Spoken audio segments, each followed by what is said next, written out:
Miguel, I wonder, with all you've witnessed and written, how you are able to not fall into the type of consuming hatred that we're taught to have for our enemies, or if it's a thing you wrestle with. How do you keep yourself from falling into the trap of dehumanizing, scapegoating, and moving from simply blaming individuals, peoples, to holding power accountable? I find it hard to find that middle ground and avoid the us versus them mentality. Well, I mean, this is why I describe myself as an anarchist, in the sense that I'm always in opposition to power, whatever form that power takes. Even in certain cases, like take the case of Palestine, where I have a great deal of sympathy for the Palestinians, it doesnn't mean would ever serve as a tool or an apologist for Fatah or any other Palestinian movement. Same thing with the Kurds or anywhere else. I would say that, when you live in war zones or you live in distressed societies, you do, of course, see the very naked face of evil, but you also see good. And I think that it strips away the kind of veneer that we have in a consumer society and a privileged society, that these become very stark and real forces. And of course, to act out of kindness or out of empathy, especially towards those in a conflict zone or in a war that are demonized, put yourself at tremendous risk. And yet I've seen it over and over and over, and in some cases, even to myself, there's a little video the Amir Stein put out. It's a kind of animation of when I was taken prisoner in southern Iraq in the first Gulf War. And it's about the kindness that was shown to me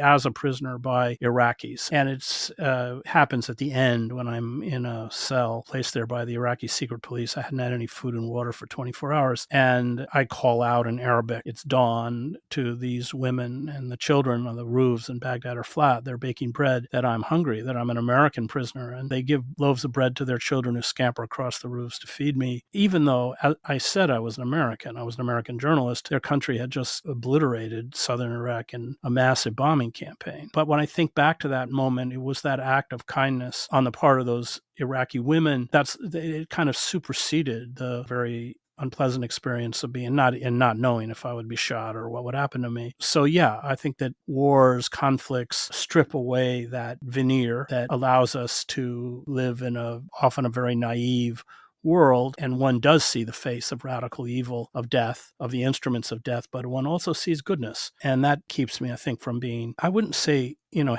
consumed by hatred. It doesn't mean that I don't get angry. I teach in a prison, and if you don't walk out of that prison angry, then there's something wrong with you.